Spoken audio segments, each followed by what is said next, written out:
for takeoff. We are cleared for takeoff. 5, 4, 3, 2, 1. Time to take flight in your community and in your life. This is Audio Airstrike, hosted by Everett Hall-McNeill. What's up, everybody? I'm Everett Hall-McNeill, and this is Audio Airstrike episode 161. Now, it has been a crazy, topsy-turvy kind of week for a number of reasons. We hope you guys are safe. Happy New Year to you guys. I have a buddy of mine here as a guest, all the way from Alaska. Yeah, this podcast is going pretty far. He's the podcaster for the 49th Meal, ladies and gentlemen. Mitchel Howell is with us, man. Thank you for coming on the show, man. I appreciate you. Yeah, thank you for having me. Yeah, it's awesome to have you here, man. I'm gonna get right to the nitty and gritty here. We're gonna talk about it. The Capitol building riots. What was your initial thoughts about it, and then I'll follow suit. Insurrection. I mean, hands down. I served in the military. My family comes from a long lineage of military families. And I know a lot of people want to try to compare the BLM, Antifa riots over the summers to the Capitol. There is a difference when you attack our Capitol building. There is a difference. I do not condemn rioting in any way, shape, or form. And I spoke out against the riots that were happening this summer. But when you attack our Capitol building with the intent to harm our senators and vice president and legislators, that is an attack on our country. Yeah, I definitely agree. Here's how I look at it. And I'm another person that doesn't condone any rioting or any looting of any sorts. It is one thing to be mad and upset about the fact that you are in a system that was put in place that if you are on the wrong side of that system, your chances of financial wealth, economic growth, because of the zip code you might live in are slim. That is understandable. However, here's what people don't understand when it comes to robbing and looting. You are making it more justifiable for more gentrification, for businesses to be rammed by people in those zip codes that are not from those zip codes, and you are bringing the property value down to the point where it makes it easier for businesses that don't care about that community to profit off the community even more and not put no resources back into those communities. And you're making a statement to the city that they should not care about that particular zip code where that rioting and looting happened. That's the problems that happen. Now, on the other side, I get why those happen because of the growing frustration over generations and over the years. However, when you look back at everything that has happened from a riot and looting standpoint, what has usually happened? Businesses will buy up the block and they will profit off the very people that are destroying it. And there's no economic growth or no generational wealth for the people in those zip codes some of those times. So now that's one part. That's one aspect. Now compare it to an aspect where you got a bunch of people that are taking over the Capitol building, acting like domestic terrorists, all because they didn't get their choice on who they voted for.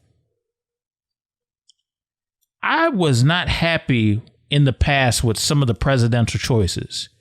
I didn't storm the Capitol building. I didn't throw a hissy fit. I didn't sit over there and put people at risk of getting shot or getting COVID-19. Amen. I used to identify as Republican, and I leaned more to the right. And I was not happy with Trump being elected. I wasn't happy with Obama. But you know what? I voted. I did my part. I did what I could do. And more people felt opposite of the way I did. So the only thing I could do is take care of me and mine. I didn't have to go out and protest and everything else, in which, our country is great because we have the right to protest. And I will stand on that front line and be a soldier for anyone that is trying to exercise their right for a peaceful protest. And yes, I understand. Sometimes peaceful protests don't work. But to go to the extent on any side of the aisle, on the left or the right, and I hate using those terms because it clumps people in very broad categories, but to take your wishes from peaceful protest to violence is never going to be justifiable. And it's sad because, unfortunately, it is a small handful of people on both sides that take people like me that have really moved to the center of things and turns me off from all your causes. Not yours directly, but people that are turning these protests into violence instead of working within the system, even if it's not perfect, the system we have. Absolutely. Absolutely. I think that when you look at the situation that has gone on and you look at the different ramifications that have happened, there are some things that I find fishy. The Capitol building is supposed to be one of the most protected buildings around Washington, D.C. That's where a lot of decisions are made. However, I've come across videos of certain police staff taking guardrails, letting these people come in at certain parts. I've seen videos of that, which always brings up a form of suspicion to me. A lot of people are saying there was a coup that happened, and I don't know who's at fault. I don't know. Well, I should say this. I don't know within who set up that coup, if there is one, to just be letting people into a government building that's supposed to be, established in high security and checkpoints. Well, see, and with that, though, I will say, because being in the Navy, I was an MA, which is our version of the MP. Okay. I think the Capitol Police, the officers on the front line probably were doing the best they could. Their leadership failed them miserably. But when you have such a large, violent crowd coming towards you, our country is not ready to see what would happen if our government did what they say they're supposed to do on protecting the Capitol. They would have just started mowing them down through the front door. And the body count, 5 is horrible, but let's face it, in the situation they were presented with, 5 is nothing. It could have been into the hundreds, if not thousands. And just like 9/11, the Pentagon's known to have air defense systems. Our country, I don't think, psychologically is ready to turn our defense forces against the U.S. citizen. And as a police officer standing there at that door, and especially in this day and age, do you make that call to be the first one to open fire? So I think the Capitol Police were put in a no-win situation. And I've seen a lot of the videos, and I'll be the first to admit, some of it looks shady as hell. Mm-hmm. And I don't know if it was personal bias as the police maybe agreed with the rioters, individual officers, or if it was, imagine being that cop. You're there, you have 18 rounds on you, if that, a taser and a baton, and you have a crowd of 3,000 to 5,000 angry people marching at you. Do you want to be the one to start that fight, or do you just kind of move out of the way and try to preserve your own life? Yeah, I definitely agree. And I got to give a shout out to somebody that deserves a Medal of Honor while my mind is on it. Officer Eugene Goodman. He is a U.S. Capitol Police officer that is called being a hero for single-handedly steering a mob away from the Senate chambers during the deadly riots. Yes, that's the guy that was running on the stairs on the video, right? Yep. Mm-hmm. Yes, that I'm sorry, I love football, but screw Bill Belichick and any golfer getting a Presidential Medal of Honor. That is the gentleman that needs it. And the 9 women that secured the actual boxes with the ballots in the middle of that, those are the people that are true heroes. Yeah, absolutely. Absolutely. I think when you were staring into the face of uncertainty, when you were staring into the face of trauma, when you were staring into the face of anger, when you're staring into the face of rage and terrorism, to stand up like that and to, I mean, he put his life at huge risk with the tension mounting up the way that it was. For him to step in the gap and say, you know what, to help a few people's life get spared, I'm going to kind of steer these people away from the Senate chambers, because if more came in and some government personnel happened to be there, who knows what would have happened? Who knows what would have popped off? It could have been more traumatic than what it already is. And I shudder to think how worse it could have gotten. So he definitely is a hero in my regard. And I definitely, I speak for, cool if I speak for you when I say this, he deserves, he's a hero. He deserves everything he's getting. You're more than welcome to on my behalf. I mean, that is a situation nobody wakes up to and thinks, oh, let's plan for this. I mean, you always plan for general unrest, but to actually be the one man put in that situation, there's no training or planning for that. That's pure instincts right there. Yep, absolutely. I want to talk about, speaking of instincts, a lot of social media platforms, their instinct is to let people say, depending on what platform you are, almost anything. However, for the first time ever, we have seen that the current president, up until the inauguration, which is roughly 10 or 12 days away, Joe Biden is going to be elected president. However, President Trump has been banned from all social media platforms. What are your thoughts on the pros and cons to censorship? While some people are very elated that he was banned from censorship, others have started to raise an eyebrow and being like, okay, if they banned him on all of these things, here's a couple problems. One, who's in power really to be banning him from all these things? And what are their intentions? What are they hiding and stuff of that sort? I'm playing kind of like both. I'm playing devil's advocate here. For them to have the power to do that, what are they hiding? What are some things that they know, and who is in charge here? And also another aspect to that, you have a bunch of hate groups online that are currently, as we are speaking right now, just as we're having this platform about positive change and about influence and, you know, good things and things that we can change in terms of life, society, and culture, there are other people that have platforms full of hatred, hate, you know what I mean? Hate groups and everything like that. You name it, they probably hate it. And they're still, at this particular time, prevalent on social media and using social media as a vehicle, whether it be groups or Reddit or other places, Facebook groups or whatever have you, or certain DMs. They are mobilizing through these hate group chat rooms. However, they are not banned, as bad as Donald Trump is. So my question to you is, what do you personally think about the pros and cons in terms of censorship?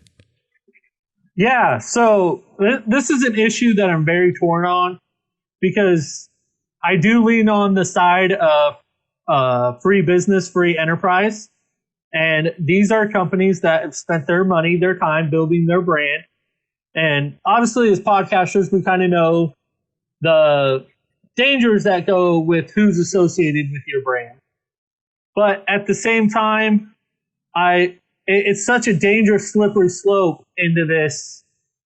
Why ban him? Why not ban her? Why ban this group but not that group? Because, I mean, right now, the leader of Iran has a social media account. He has a Twitter. He has a Facebook access, all of that. And he is very well known as a hate monger towards Israel and the Jews.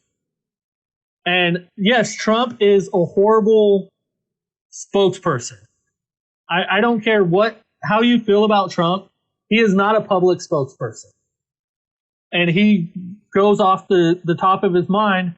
And it does fire up hate, but not to the level that's not already there, that I see where some of these other groups on both sides of the spectrum on any issue go a lot further than Trump's personal words, and they're still not banned. So it's that slippery slope. I really honestly believe, and I know I might take a lot of heat for this, but we need to redefine our Constitution for the modern day. Because there is nothing in our Constitution that talks about social media or internet companies. Hell, they barely had a telegraph back then, a Morse code. It's a 250-year-old document that's wonderful, but it needs updating. And we need to figure out what role social media companies play, because right now, I'm going to say they play God makers. If they don't like what you say, they can completely shut you out from the public space. But at the same time, it is on a lot of these people, too, that feel freedom of speech means they can say anything. If you say, I'm going to go hang the vice president of the United States, come join me, yeah, you're going to get shut down. You have freedom of speech, but not freedom of consequences. So it's that role. As a society, we haven't decided what role these companies play. And let me further say to somebody that may be thinking of those same thoughts, you realize if you make a threat to the vice president or the president, the police will be at your door, or they will figure that out. I'm just letting y'all know. Real freaking fast. Quick. You know, so I mean, a lot of I was doing some reading, and you know, I was doing research on. So some people think this may be a pro because of some things like create common sense limits, stop fake news and false advertising, curb access to harmful activities, less identity theft. Some of the cons may be it restricts too much information, who's in charge, possible censorship of free speech, and cost. Well, see, the free speech thing, it kind of cracks me up because I love the Constitution. I've studied it a lot. The free speech in the Constitution has nothing to do with private individuals or businesses interacting with you. The Constitution does not care about that. It is strictly how the government interacts with you. And the Section 230 repeal, I don't think a lot of people know how that's going to work out, and it's not going to be what they think. We take away that 230, which granted, yes, it needs tweaks to it. It needs changed. It was written in 1996. So we take away Yelp. Any site that you can type in and leave something on, that site is automatically shut down because no company is going to take the liability. Because if I don't like your podcast and I go on Apple Podcasts, I say, hey, this guy's podcast is a joke and it's just propaganda. You see that, you don't like it, you sue Apple. Now they're on the line for millions to you. Don't give me no ideas. But 230, it sounds great in theory, repealing it. But the actual, if you follow that logic out, the actual consequences of a full repeal is complete shutdown of voices on the internet, except for after they go through corporate lawyers and everything else, just like mainstream advertising on TV. That's definitely interesting. It's definitely interesting. Could you go deeper into the appeal, what the appeal says in the Constitution? Just so there's because there's younger audiences that listen to this too, and I just want them to be informed. So kind of go into that. Yeah, let me pull it up real quick. I will say I don't know it word for word off the top of my head. Yeah, because I think it's important to definitely informed, because we do have a younger audience too that listens. And I mean, I think that's the one thing about this, is that you have a lot of younger generations that have their ear to the ground when it comes to something political, especially Gen Zs, millennials. At one point, we were in that same boat, being young and being exposed to politics and seeing, messages both that contradict each other and also go together. So let me know when you have it up by chance. And I think, okay. So here we go. Actual wording of it is: Congress shall make no law respecting an establishment of religion or prohibiting the free exercise therefore, or abridging the freedom of speech or the press, or the right of the people peacefully to assemble and to petition the government for a redress. So it says specifically the government to the people. There is nothing in there that's even speculates on private business. And as we have Facebook, social media right now is classified as a private company. They are not a government company, which I would like to see. I would like to see some. Hold on, sorry. No worries. I hate websites that also pop up. So I had a Geico commercial going in my ear. Oh yeah, they trying to get their money. That's what that is. But yeah, there is nothing in there, or the right of the people to assemble and petition the government for a redress of grievances.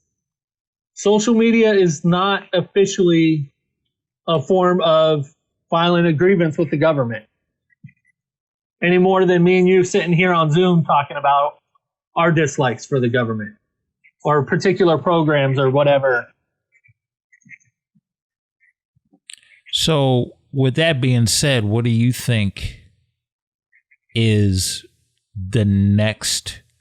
Do you think eventually at some point that the Constitution is going to have to consider an addition, or the people that basically as a country, are we going to have to get to a point where social media is going to have to end up being a part of the Constitution? If so, does that put every creative person, podcaster, filmmaker, you name it, creative person that has a platform in potential danger?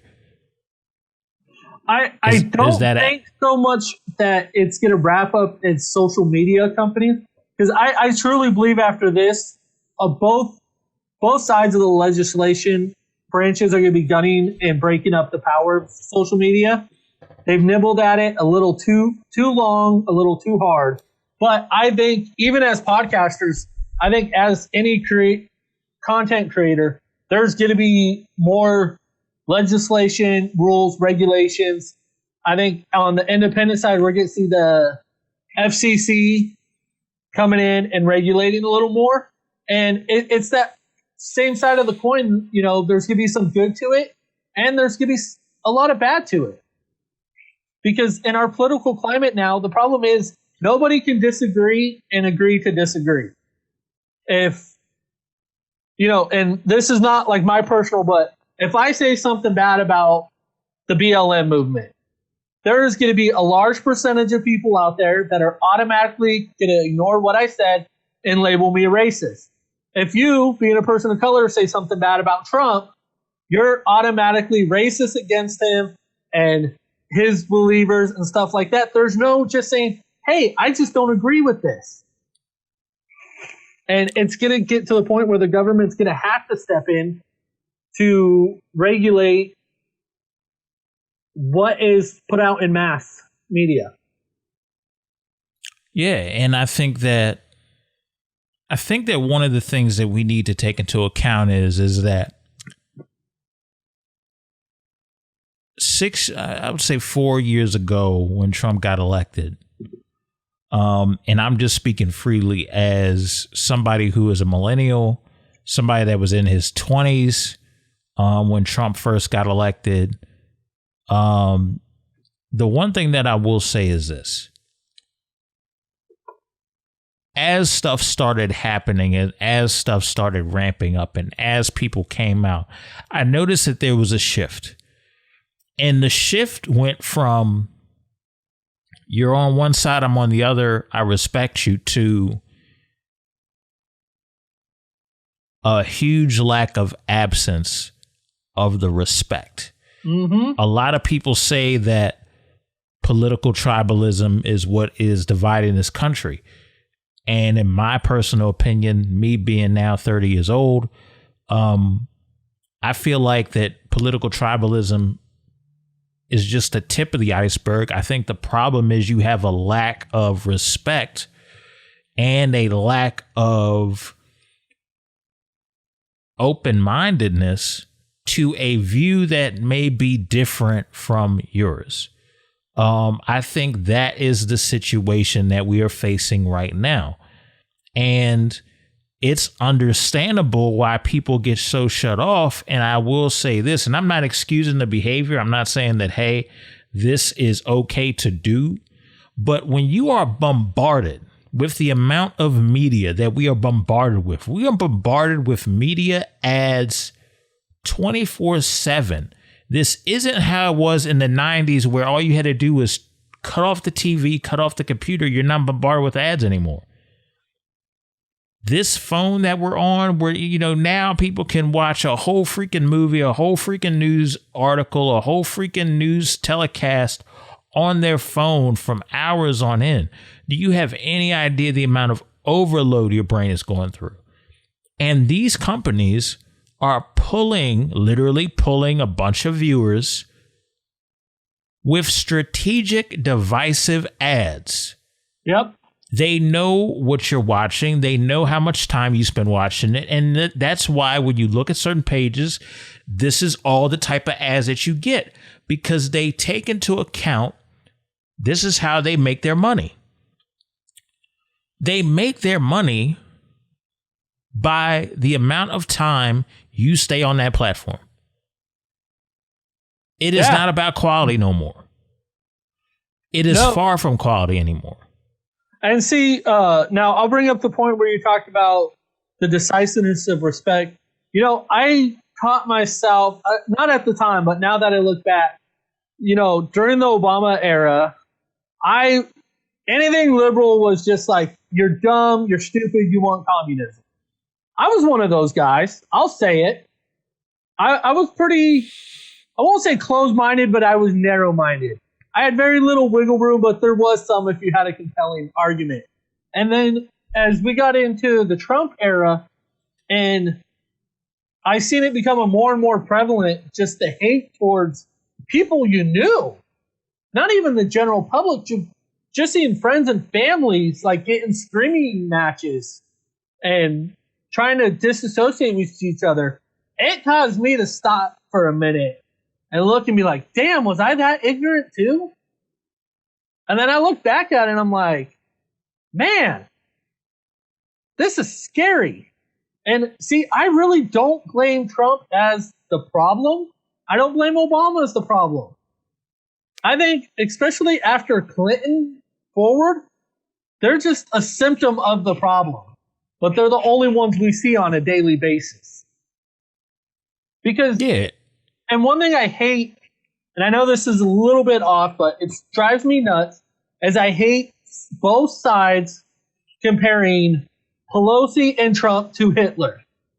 Until they want to kill 7 million people, they are not Hitler. That is the laziest, most pathetic comparison ever. What I have seen, especially on the Trump side, that scares me as a history buff, is I see more of a Stalin or Mao Zedong of China, a cult of personality that is more scarier to me than anything they can do legislatively. That cult of personality is what creates terrorists. Most of these people, if you would have talked to them 5 years ago, they couldn't tell you who the state senator is. They couldn't tell you where they stood on one belief. But now you have somebody as charismatic as Trump is, and he's he's not stupid. People say he's dumb, he's stupid. No, he is very smart. Far from it. He knows how to use his charisma. for better or for worse. And now you have him and other big figures. And this is both sides. I say Trump because he's the president. But the left Democratic side, they have the same personalities. They just get a little bit less spotlight because they're not in the Oval Office. But you have these leaders that don't care about you. The average person's tax bracket is not high enough for a politician to care about. You are important once every 4 years for a vote. When they go to D.C., they're not like, man, I wonder what Mitchell would think of this. I should reach out and see where he stands. No, my tax bracket's nowhere near high enough. So you got these politicians that tell you they care. Have they ever called you on the phone? No. But they're telling you that that person wants to take away your right. The Second Amendment. Obama came in and everybody was going to lose their guns. The FBI, ATF, military was going to come round up your guns. I still have 5 at my house. And it's the same thing as we're so bombarded that we let personalities almost turn us into a religion. These debates are as hot as you put a Muslim and a Jew together and have them debate life philosophies is the same as putting a conservative and a liberal right now. Yeah, and it's pretty rough, man, because when you sit back and look at the situation, it's like being in an echo chamber and you're sitting there with a crowd of people and nobody's taking the time to hear each other out. Like, the reason why I had a good feeling about bringing you on, man, is because you see through the divide. And after hearing you talk, you see through what's going on. And the whole point of the reason why I'm having this discussion with you is so more people can be hip to the fact that, hold on a minute, we got crowds of people that have lost the ability to think critically and think from themselves. They have to depend on somebody as their savior.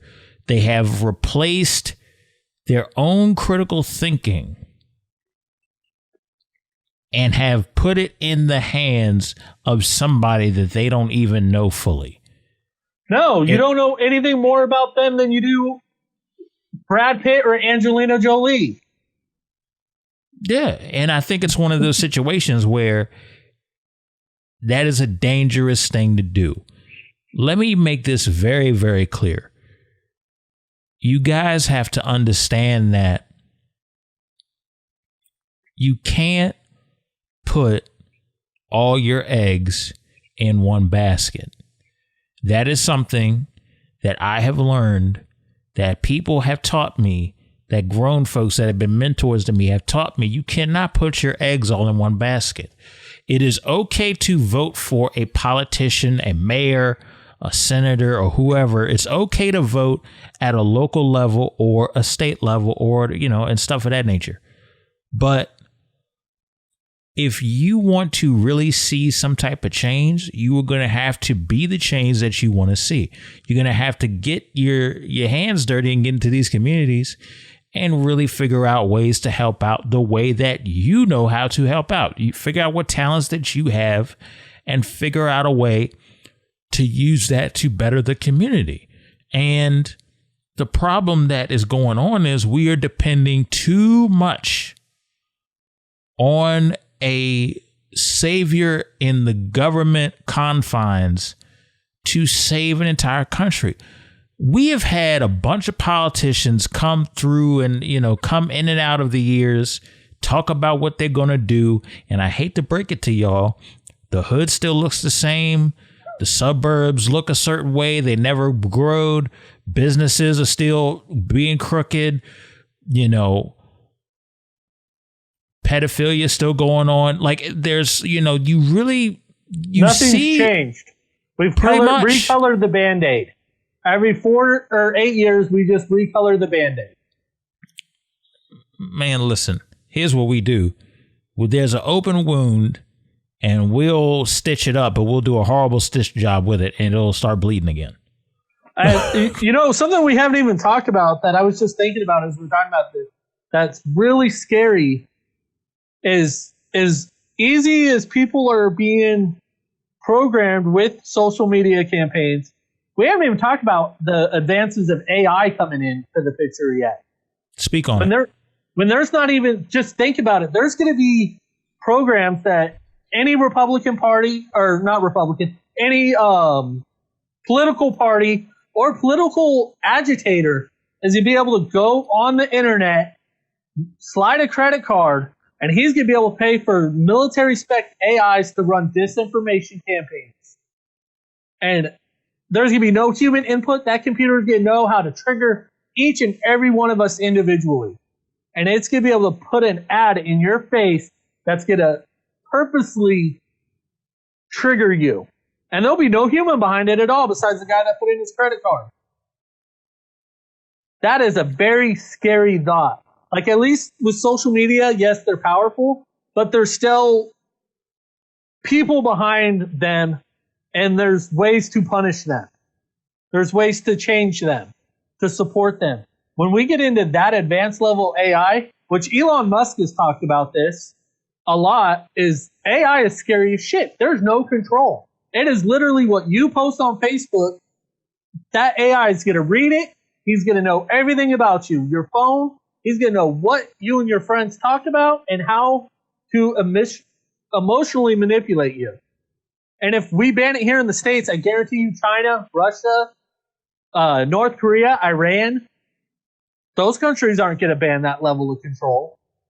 And we can't even think and get along over a politician right now. What happens when this becomes a global issue? So let me ask you this. How did you come across this information, and where can others find it? Literally, I was Elon Musk has done several articles. You can Google Elon Musk and AI. But this was just stuff I just got thinking about as we were talking. A lot of it is how scary AI is going to make all of this automated bombardment so much more. That is a personal theory. Like I said, Elon has posted some stuff on it, on his views on AI, but that by no means is that a scientific thing. That's just a personal thought that, holy cow, this is coming probably sooner than we want to think.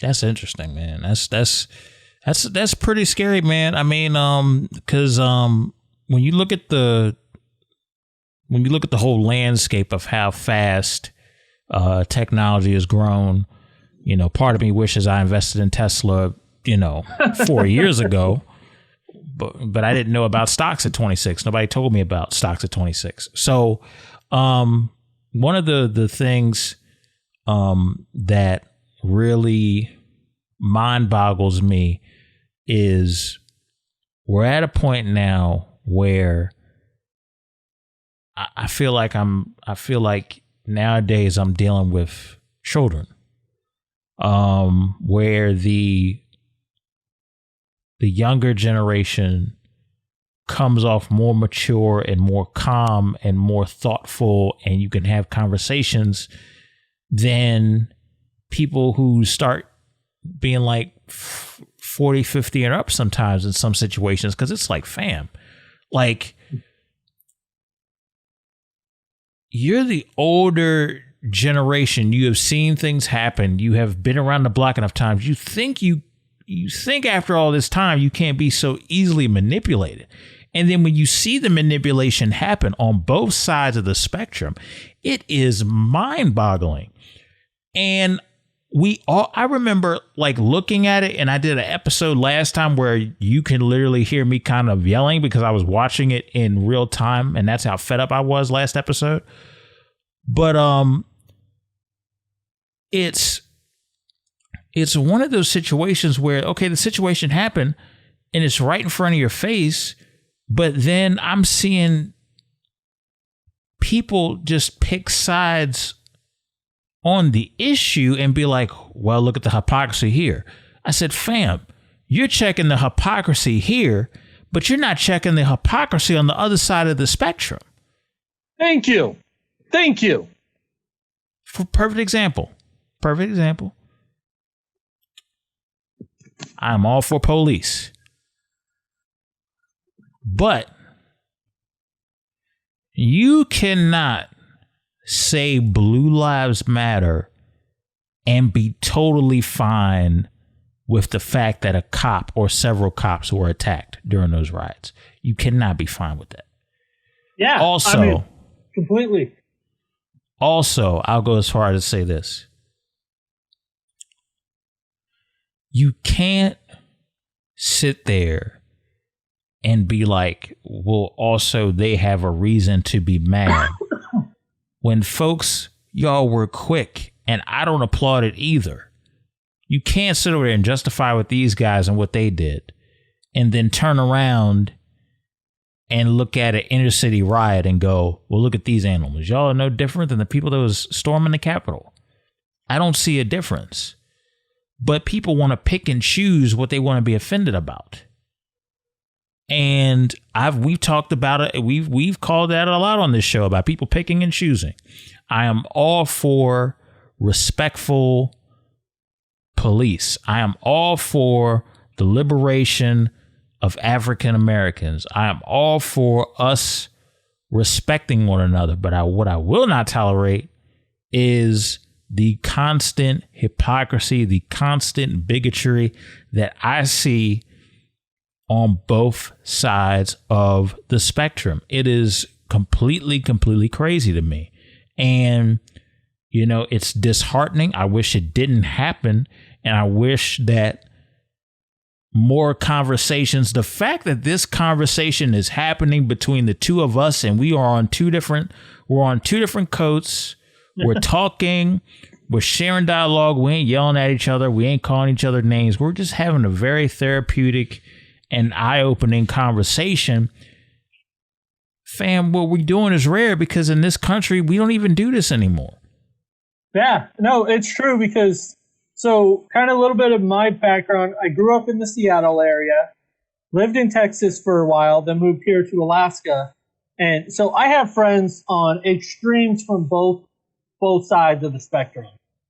And I hate to say it, but the liberals, my friends on the far liberal side, they are trying to take a victory lap over the attack on the Capitol, but they're doing the exact same thing that they're mad at everybody else for doing. They're calling anyone that supports Trump a racist. Yet if I call anyone that supports a hate group on the left side, the radicals of the BLM movement, not the BLM themselves, but the radicals of it. If I say anything about, oh, well, then that must be all BLM movement, then it's no better.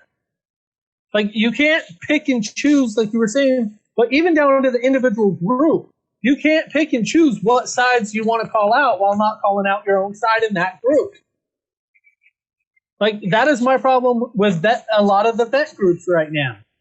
They are torn because there was a lot of vets that were involved in the Capitol. And you know what? No, you can't just pick and choose that. Oh, well, it must have been Antifa. It could have been our vets. Our vets would never do that. I got so tired of that. And I don't mean to cut you off. That's the one thing that annoys me every time. As somebody that appears to be a right-winged person doing something that's obviously wrong on camera, somebody is sitting over there saying Antifa. Let me say this very, very clear. I don't even know how the group Antifa got started until Trump was in office. I didn't hear about this till a year or so ago about Antifa. We don't have information, at least I don't. I don't have information on where this group came from. I don't have information on how this group got started. Nothing. This name is just out there, and people are just pinning this name to whatever they disagree with.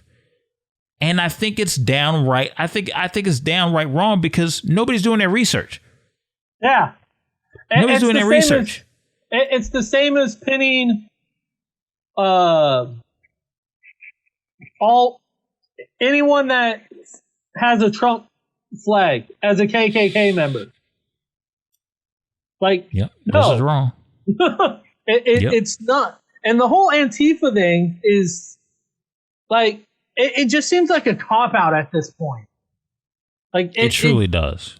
It's almost like saying that any Mexican is part of MS-13. Like, we know it's there. We know MS-13's there. But just because a Mexican broke into your house doesn't mean he's MS-13. Just because you got in a bar fight with a black guy doesn't mean he's part of the Black Panthers. Just because a white guy does something stupid, he's not KKK. Like, we got to start putting common sense barriers. Maybe that white guy, that Mexican, and the black guy, maybe they're just assholes. Mm-hmm. Did we forget that just assholes exist? We don't take things on a case by case basis no more, and that's a huge problem. Our country. It's not our politicians; it's us as citizens that think. Half these people, and I know this is a little bit off topic, but COVID-19, the vaccination. Half these people I see posting stuff on it. I went to high school with them. They didn't pass elementary science, let alone now they're a freaking PhD. Same with politicians. Half of the people on both sides of the political spectrum. I went to high school with y'all. I loved history. Y'all couldn't tell us who the first president was if it wasn't a picture hanging on the wall. Like, when did we become experts? I call it the Olympic syndrome. Because look at the Olympics. The United States has a history of not giving a rat's ass about any sports in the Olympics until the year of the Olympics. Then all of a sudden, we got people coming out of the woodworks. They know everything about track and field, bobsledding. You got like whole NASCAR style announcers. And the day after the Olympics are done, they all go away. And that's what our political debate and our just debate in general in this country has become, is nobody cares about it until it's being spoke, and then you just fire off at the mouth. Yeah, it's pretty wild, man. I wanted to get your thoughts on the COVID-19 vaccine. I'm going to basically speak my piece on this, and I'm going to let you start. All right. So my thoughts on the COVID-19 vaccine is this. Hopefully that cough don't mean you got COVID. No, I already had it twice. I'm good. Oh, damn.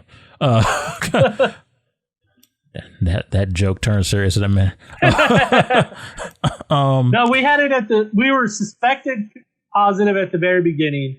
Then my wife working in the jail up here, she ended up getting confirmed with the test. So then they treated us as we're all confirmed, but. Oh, okay. Anyway, side story. Sorry. No problem. My thoughts on the COVID-19 vaccine are this. I think that when you look at everything that's going on, you look at the situation, people wanted a vaccine to happen. Some people, I'm not gonna say everybody. Some people wanted this to happen so that way they can get back to life as somewhat they know it. And I'll say this, for me personally, I'm not taking it because I prefer more natural remedies to build my immune system. And that's about as far as I'll go for that. As far as the vaccine goes, I'm not going to sit over here and bash somebody for taking it. Just know what you're getting yourself into, do the research, figure out if you're personally okay with doing that. If you feel led to take the vaccine for whatever reason, fine. Me, myself personally, Everett Hall-McNeill will not be taking the vaccine for my own personal reasons. I'm not going to sit over here and chastise people for taking the vaccine. So that's my 2 cents, man. My thoughts on the vaccine are this. It may be in other people's eyes good for some people, but in other people's eyes, it may be a chance to expose themselves finally to, let's look up some natural remedies. What are your thoughts? I could completely respect where you're coming from on that. Myself, like, my wife's getting the vaccine actually today. She's getting her first shot at her work. I think a lot of it is do your research and know, watching YouTube, some doctor from someplace nobody's ever heard of does not count as research. Do the actual research, because this mRNA technology that they did the vaccine with, I've actually been fascinated reading some different things on it, that it's actually been around for a while, just not in main use production. And I think a lot of it needs, we got to respect each other's opinions on getting or not getting it. Just like any other vaccine, there is risk. I'm high risk because I can't have the hepatitis B shot. I went into seizures and had my chest swell shut trying to get it. So that's something I've talked with my medical team about, is getting the shot. And, you know, I think it's a thing of comfort, I think, for a lot of people. Some people are going to feel like I figure I'm contributing to science by getting the vaccine. I mean, pray to God nothing goes wrong. But at least if something does, especially right now, doctors, scientists, they're going to be on it like white on rice. They're going to be all over it, trying to figure out how to make it better. And it is scary sometimes being pretty much one of the pioneers in a new style of medicine. But by all means, unless you're just so far down the rabbit well on conspiracy theories of the vaccine, then no, I'm not going to give you the time of day or respect your opinion on it. You start talking about microchips and Bill Gates and New World Order, you're just a lost cause. But somebody like you that has your personal beliefs and reasons behind it, you know what? I'm going to respect that, because you're not discouraging anyone else from doing it. And you've obviously done some of your own research on it. So I think it's one of those things. It's going to be just like politics, unfortunately. You're going to have the loudest voices being the extremists on both sides.